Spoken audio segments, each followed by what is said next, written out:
Salut les petits potes. Alors aujourd'hui on se retrouve pour la partie 2 du célèbre show The Martinique Grand Tour.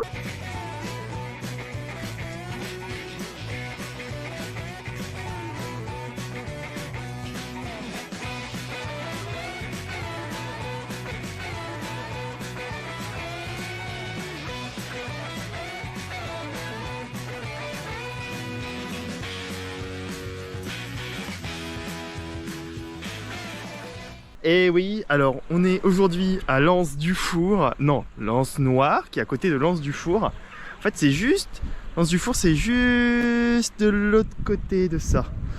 Alors, pourquoi L'Anse-Noire?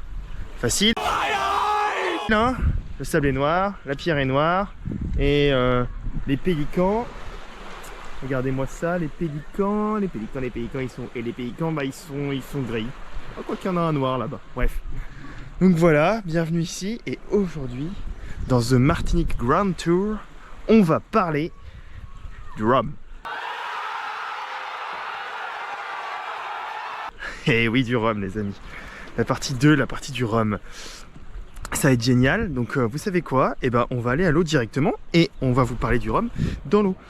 Franchement, la flemme de passer par la plage, l'eau elle est tellement chaude ici, de toute façon vous avez bien compris, hypothermie c'est terminé, et à partir de maintenant ça sera hyperthermie. Voilà, c'est compliqué de faire les deux en même temps, mais on va essayer. C'est l'aventure après tout, c'est l'aventure. Alors, comme je vous disais... Ouh, ah, bah, elle est si chaude, elle est si bonne, c'est incroyable, on rentre comme dans du beurre. Le rhum en Martinique. Donc ça a commencé au XVIIe siècle, rendez-vous compte. Il y a aujourd'hui 11 distilleries qui restent, avant il y en avait beaucoup plus, donc... je vous montrerai par exemple les ruines d'une distillerie. On va aller visiter des distilleries ensemble aussi. On va aller en voir une ou deux quand même. On va goûter du rhum ensemble aussi quand même. Hein. Histoire de... goûter du rhum ensemble aussi. Histoire de... Malheureusement, je pourrais pas en ramener trop dans mes valises parce qu'on est limité à 10 bouteilles par passager dans l'avion en fait. C'est la douane qui veut ça, donc... C'est nul! Et ce qui est intéressant, ce qu'il faut savoir, c'est que... la Martinique exporte près de 75% de leur rhum tous les ans. Donc gros producteur de rhum et gros fournisseur de rhum. Bon allez, on va y aller les petits potes. Bon les petits potes, on est un peu sortis de l'eau, mais on est à la distillerie JM. Comme vous pouvez voir, c'est magnifique, à la sortie au milieu de la jungle et tout, ça envoie vraiment du lourd. Alors suivez-moi, on va aller voir, non excusez-moi, on va aller boire surtout. Allez, à tout de suite.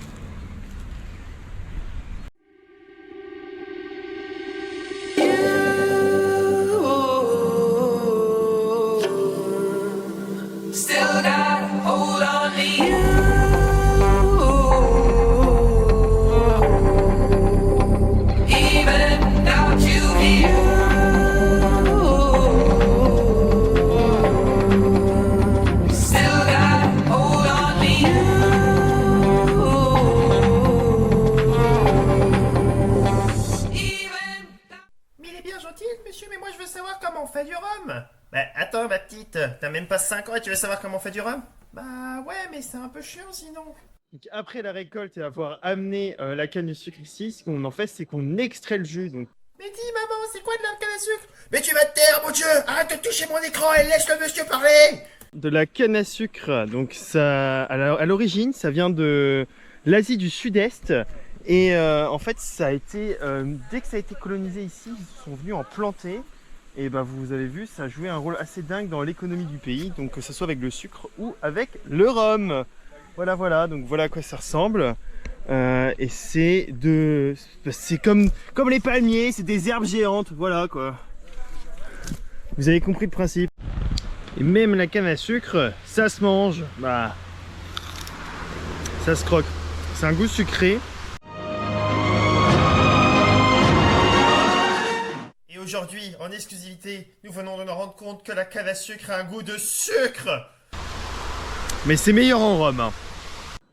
Par exemple, ça arrive par là et ça vient se prendre dans les moulins. Si ça va broyer la canne à sucre pour en extraire tout le jus.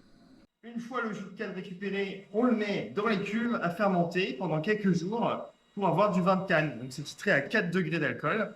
Et après, direction de la distillerie. Donc, l'étape suivante, une fois qu'on a notre vin de canne, ça va être de faire la distillation. Donc, on envoie nos vins de canne à peu près aux 2 tiers, 3 quarts, tout en haut de la colonne de distillation. On envoie de la vapeur d'eau en dessous et on récolte le rhum en haut. Donc, comment ça se passe? Donc, les vapeurs qui sont légères vont monter, vont monter. C'est celles qui sont chargées en éthanol, avec le goût, avec tous les arômes du rhum. Et tout ce qui est lourd, donc l'eau et tout, ça va descendre, descendre, ça va retravailler. Et les vapeurs vont remonter. Et à la fin, on récupère du rhum qui est à peu près titré à 70 degrés. Donc ça déconne zéro. Alors là, c'est la dernière étape. Une fois que le rhum a été distillé, pour faire du rhum ambré ou du vieux rhum, on le met en fût. Donc des fûts qui ont déjà accueilli du bourbon ou du cognac. Après, c'est le maître de chai qui fait ses mélanges. Vous pouvez voir, c'est vraiment magnifique. Il y a de quoi faire ici. Hein. C'est trop stylé. Et l'odeur, je peux vous jurer, on sent la part des anges.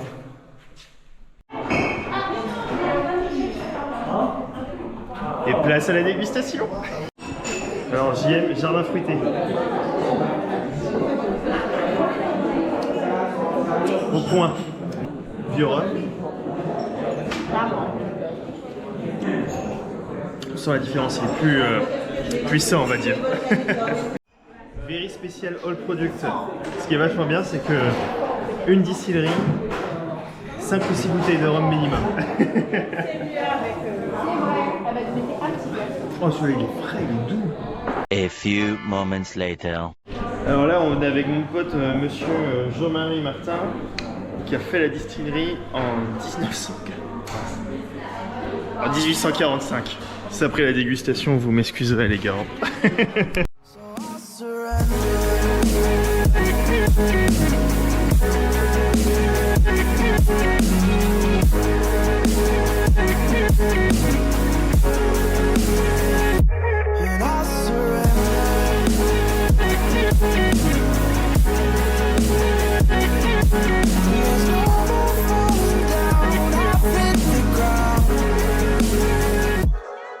En Martinique, durant pas mal de temps, ça a été l'âge d'or du rhum.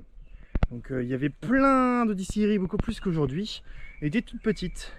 Par exemple, aujourd'hui, sur la route pour aller à Lens-Couleuvre, où il y a une partie de marche avant d'y aller, et ben on peut voir une distillerie qui est abandonnée.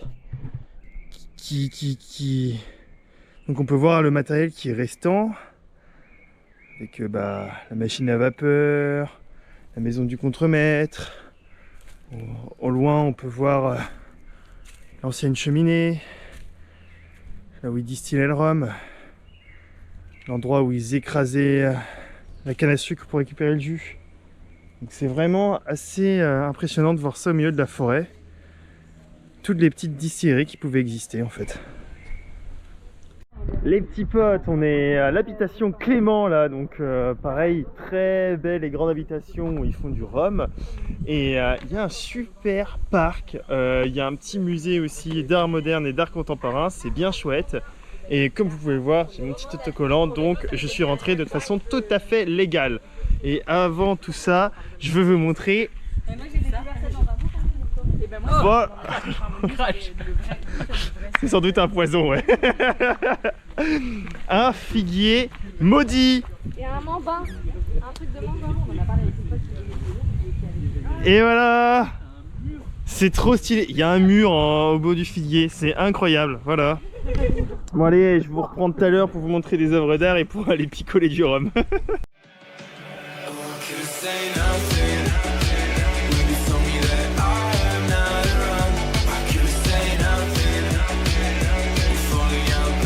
Pas sûr que tu sois censé toucher, mon cœur.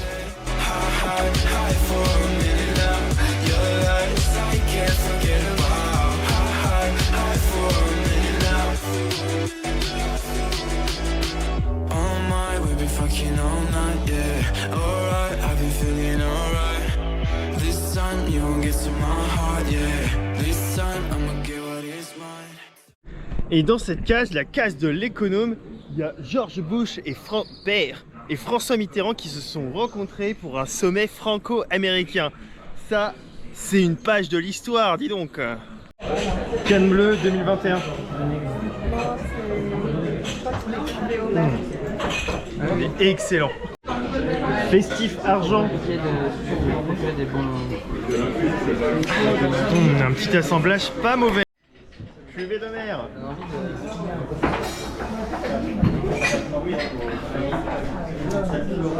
Pas mal aussi. A little longer than a few minutes later. Le mec avec le parapluie, il m'a demandé si il était pané. C'est une forme de constipation en fait. C'est la tempête. Alors il pleut tellement fort dehors qu'on a décidé de venir se réfugier dans le chai. C'est pas mal. Voilà. Et dernière étape, tout de même, il y en a une.